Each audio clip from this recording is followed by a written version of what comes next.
Pourquoi tes campagnes ads génèrent des leads mais pas de clients? On appelle ce phénomène la pollution des signaux. Bon, Google Ads aujourd'hui est beaucoup piloté par l'IA, le Smart Bidding Analyst et Conversion. Son objectif est de comprendre à quoi ressemble un bon prospect, puis en trouver davantage. Mais le problème, c'est que Google ne sait pas ce que c'est un bon prospect. Il sait uniquement ce que tu lui envoies grâce à ton tracking. Donc c'est sûr que si tu lui remontes un lead avec juste nom, prénom, téléphone et mail, faut pas s'attendre à ce que l'algorithme optimise sur le bon profil. Pareil, si tu fais beaucoup d'appels entrants et que dans tes paramètres tu mets que tu considères un bon appel entrant sur 3 secondes d'appel téléphonique, à ce moment-là, Google va simplement rechercher des personnes qui décrochent et qui raccrochent rapidement. Donc l'algorithme, il juge pas la qualité, il optimise juste ce que tu lui donnes. Et le truc qui peut être à double tranchant, aussi bien très positif sur ton compte que très négatif, c'est que si tu as un mauvais funnel et que tu apportes des mauvais leads à Google Ads, si tu augmentes ton budget et que tu scales ta campagne, tu vas encore plus alimenter ce signal et cette pollution. C'est pour ça que quand tu scales, il faut absolument que les fondations soient solides parce que tu vas amplifier aussi bien le négatif que le positif. Dans le cas de figure où tu envoies de très mauvais signaux à Google Ads, dans tes reportings, tu le verras pas. Tu diras juste simplement que tu as baissé ton coût par lead, c'est bien, tu as fait beaucoup de leads. Mais au niveau commercial, plus personne ne signe pour la simple et bonne raison que initialement, tu as apporté un signal faible, une qualité de données faible à Google Ads. Donc tu vois, Google, Meta ou TikTok, c'est simplement des algorithmes extrêmement puissants pour nous donner ce qu'on veut. Et si ce qu'on veut, c'est simplement du formulaire avec 2-3 champs remplis, ils nous donnent uniquement ça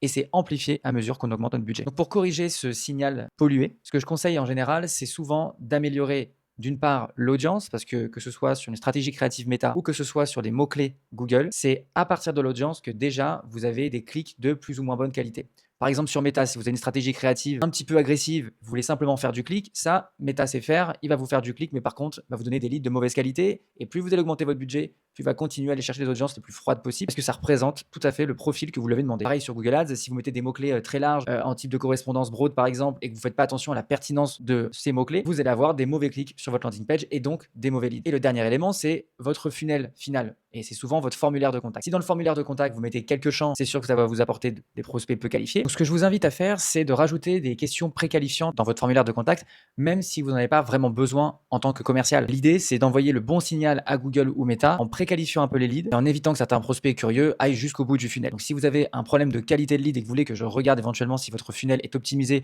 pour l'IA, pour le machine learning, que ce soit sur Meta, TikTok ou Google Ads, n'hésitez pas à cliquer sur le lien dans ma bio.